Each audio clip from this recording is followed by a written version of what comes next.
নমস্কাৰ আপোনালোকক স্বাগতম জনাইছোঁ আজিৰ ভিডিঅ'টোলৈ। আজিৰ ভিডিঅ'টো আমি অসম টেট কাম ৰিক্ৰুইটমেণ্ট টেষ্ট সম্বন্ধীয় কেইবাটাও অতি গুৰুত্বপূৰ্ণ কথা আলোচনা কৰিম। GTPGTৰ যি টেট কাম ৰিক্ৰুইটমেণ্ট টেষ্ট হৈছিলে যোৱা 19 জানুৱাৰী তাৰিখে, সেই পৰীক্ষাটো সম্বন্ধীয় কেইবাটাও অতি গুৰুত্বপূৰ্ণ কথা আলোচনা কৰিম। আপোনালোকে ইতিমধ্যে থাম্বনেইল দেখি গম পাইছে আমি কোনকেইটা কথা আলোচনা কৰিম। তাৰ আগতে আমি এখন ন'টিছ আপোনালোকৰ আগত পঢ়ি দিব ওলাইছোঁ। এখন ন'টিছ প্ৰকাশ পাইছে ডাইৰেক্টৰেট অফ ছেকেণ্ডাৰী এডুকেশ্যনৰ তৰফৰ পৰা GTPGTৰ যি শিক্ষক নিযুক্তিৰ পৰীক্ষা হৈছিলে, সেই পৰীক্ষা সম্বন্ধীয় এখন ন'টিছ প্ৰকাশ পাইছে। সেই ন'টিছখনৰ বিষয়ে আমি পঢ়ি দিব ওলাইছোঁ। এখন ন'টিছ প্ৰকাশ পাইছে, তাৰ এনচাৰ কিৰ ওপৰত এই ন'টিছখন প্ৰকাশ পাইছে।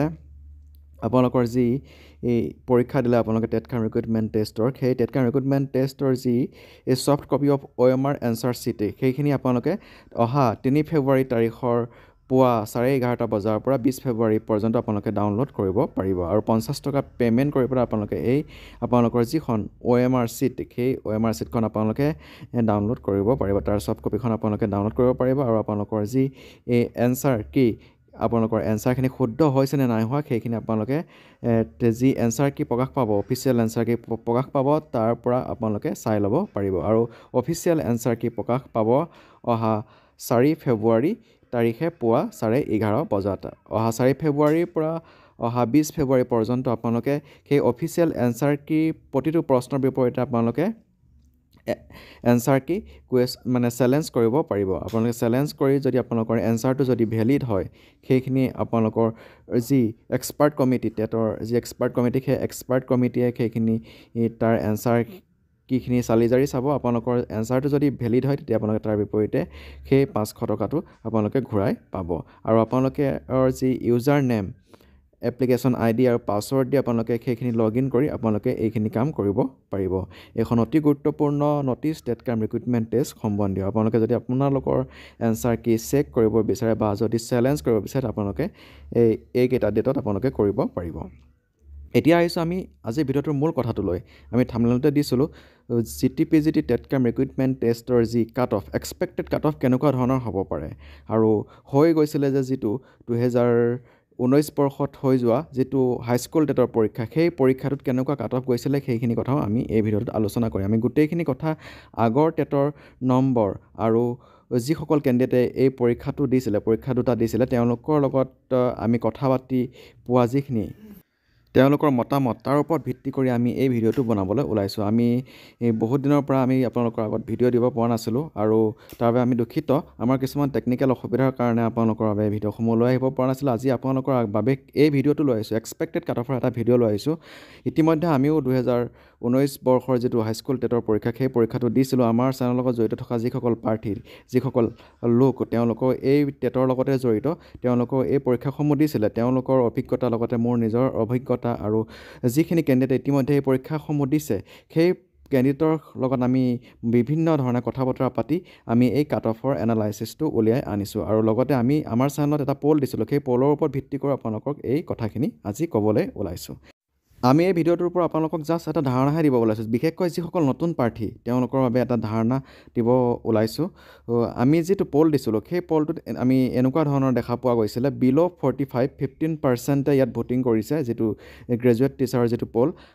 45 to 65 19% ভোট কৰিছে, আৰু 65 to 85 44% ভোট কৰিছে, আৰু 85 to 140 22% ভোট কৰিছে। ইয়াত সৰ্বাধিক আছে 65 to 85, ইয়াত সৰ্বাধিক ভোট আছে। কাট অফ এইখিনিৰ ভিতৰত থকাৰ যথেষ্টখিনি সম্ভাৱনা আছে। ইয়াৰ উপৰি আৰু কেইবাটাও আমাৰ বিষয় আছে কাট অফ এনেকুৱা হোৱাৰ। তাৰ ভিতৰত হৈছে 2019 বৰ্ষৰ যিটো টেট পৰীক্ষা, সেই পৰীক্ষাটোত প্ৰায় 32,000 প্ৰাৰ্থী অৱতীৰ্ণ হৈছিল, আৰু 32,000 প্ৰাৰ্থীৰ ভিতৰত তাত উত্তীৰ্ণ হৈছিলে প্ৰায় 12,000 প্ৰাৰ্থী। আৰু তাৰোপৰি সেই 12,000 প্ৰাৰ্থী যে উত্তীৰ্ণ হৈছিলে, সেই 12,000 প্ৰাৰ্থী উত্তীৰ্ণ হওঁতে তাত কিছু সংখ্যকে গ্ৰেছ মাৰ্কো পাইছিলে। যথেষ্টখিনি কেণ্ডিডেট উত্তীৰ্ণ হ'ব নোৱাৰাৰ কাৰণে পষ্টৰ বিপৰীতে কেণ্ডিডেটৰ সংখ্যা কিছু কমি যোৱাৰ বাবে তাত গ্ৰেছ মাৰ্ক দি কিছু সংখ্যক কেণ্ডিডেটক পাছ কৰাই দিছিলে পৰৱৰ্তী সময়ত। আৰু সেই 32,000 প্ৰাৰ্থী অৱতীৰ্ণ হোৱা যিটো পৰীক্ষা, সেই পৰীক্ষাটোত তাত 12,000 প্ৰাৰ্থী উত্তীৰ্ণ হৈ গোটেইখিনিয়ে চাকৰি পাবলৈ সক্ষম হৈছিলে। যেতিয়া 32,000 প্ৰাৰ্থীৰ ভিতৰত 12,000 উত্তীৰ্ণ হৈছিলে, তেতিয়া সেই 12,000ৰ যিটো কোৱালিফাইং মাৰ্ক আছিলে 60%, 60% আছিলে কোৱালিফাইং মাৰ্ক যিসকল জেনেৰেল কেণ্ডিডেট তেওঁলোকৰ কোৱালিফাইং মাৰ্ক আছিলে 60% এভাৰেজ 60% দুইটা পেপাৰতে 60 যিসকলে পাইছিলে তেওঁলোকে জেনেৰেল কেণ্ডিডেটসকলে উত্তীৰ্ণ হ'বলৈ সক্ষম হৈছিলে তাত নেগেটিভ মাৰ্কিং নাছিলে আৰু যিসকল ৰিজাৰ্ভ প্ৰাৰ্থী তেওঁলোকৰ যিটো কোৱালিফাইং মাৰ্ক আছিলে 55% যিসকল ৰিজাৰ্ভ প্ৰাৰ্থী ৰিজাৰ্ভ কেটেগৰী প্ৰাৰ্থী তেওঁলোকে যদি 55 যদি প্ৰতিখন পেপাৰতে পাইছিলে তেওঁলোক কোৱালিফাই হ'বলৈ সক্ষম হৈছিলে সেইটো হৈছে নেগেটিভ মাৰ্কিং নথকা এটা পৰীক্ষা আৰু এতিয়াৰ যিটো পৰীক্ষা এই পৰীক্ষাটোত আছে নেগেটিভ মাৰ্কিং পৰীক্ষা এই পৰীক্ষাটোত 60% পোৱাটো ইমান সহজ নহয় আপোনালোকে ইতিমধ্যে যি বি এডৰ এণ্ট্ৰেঞ্চো নেগেটিভ মাৰ্কিঙৰ ভিত্তিত হয় আপোনালোকে বি এডৰ এণ্ট্ৰেঞ্চো দি আহিছে বি এডৰ এণ্ট্ৰেঞ্চতো আপোনালোকে দেখা পাইছে যে 60% পোৱা বা 70% পোৱা নেগেটিভ মাৰ্কিঙৰ পৰীক্ষাত ইমান সহজ নহয় সেয়েহে এই টেটকাম ৰিক্ৰুইটমেণ্ট টেষ্টৰ যিটো পৰীক্ষা ইয়াতো 140ৰ ভিতৰত 80 পোৱা বা 90 পোৱা বা 100 পোৱা ইমান সহজ নহয় 100 বা 120 বা 130 বা 110 পোৱা কিছুমান কেণ্ডিডেট ওলাব পাৰে কিন্তু খুব কম সংখ্যক ওলাব কিন্তু মেক্সিমামৰ যিটো মাৰ্কটো 50% বা 60% তেনেকুৱা থকাৰ যথেষ্টখিনি সম্ভাৱনা আছে আৰু যিহেতু এইটো নেগেটিভ মাৰ্কিঙৰ পৰীক্ষা অবভিয়াছলি ইয়াৰ ক্ষেত্ৰত 50% পোৱা বা নেগেটিভ মাৰ্কিঙৰ এটা পৰীক্ষাত 50% বা 60% পোৱাটো ইমান সহজ নহয় কিন্তু যদি নেগেটিভ মাৰ্কিং নাথাকিলেহেঁতেন তেতিয়া 60% বা 70% পোৱাটো সহজ হ'লহেঁতেন কাৰণ তাত ভুলে শুদ্ধ সকলোখিনি তাত আমি এটেম্প কৰিব পাৰোঁ কিন্তু নেগেটিভ মাৰ্কিঙৰ এটা পৰীক্ষাত আমি যিটো শুদ্ধ হয় সেইটোহে আমি এটেম্প কৰিব পাৰোঁ আৰু সময় যথেষ্টখিনি কমি যায় এই পৰীক্ষাসমূহত সেয়ে কাট অফ ইমান বেছিও নাযায় আপোনালোকে ভয় নাখাব যিসকল বিশেষকৈ নতুন কেণ্ডিডেট তেওঁলোকে বিশেষকৈ আপোনালোকে ভয় নাখাব কাট অফ ইমান হাই নাযায় যথেষ্ট কম যোৱাৰ সম্ভাৱনা আছে আৰু এইবাৰ যিটো পৰীক্ষা এই পৰীক্ষাটোতো যোৱা বছৰৰ দৰে প্ৰায় 33,000 39,000 পৰীক্ষাৰ্থীয়ে এই পৰীক্ষাটোত অৱতীৰ্ণ হৈছে 2019 চনত হাইস্কুল টেটৰ যিটো পৰীক্ষা সেই পৰীক্ষাটোলৈ চাবলৈ গ'লে তেতিয়া যিহেতু 32,000 পৰীক্ষাৰ্থীয়ে এই পৰীক্ষাটোত হাইস্কুল টেটৰ পৰীক্ষাটোত অৱতীৰ্ণ হৈ পেলাই ইয়াত কোৱালিফাই হ'বলৈ সক্ষম হৈছিলে 12,000 প্ৰাৰ্থীয়ে কোৱালিফাই হওঁতে তেওঁলোকৰ যিটো পাৰ্চেণ্টেজ আছিলে পাছৰ যিটো কাট অফ আছিলে চাব গ'লে সেইটো 60% আৰু 55% আছিলে ঠিক সেইদৰে এইবাৰো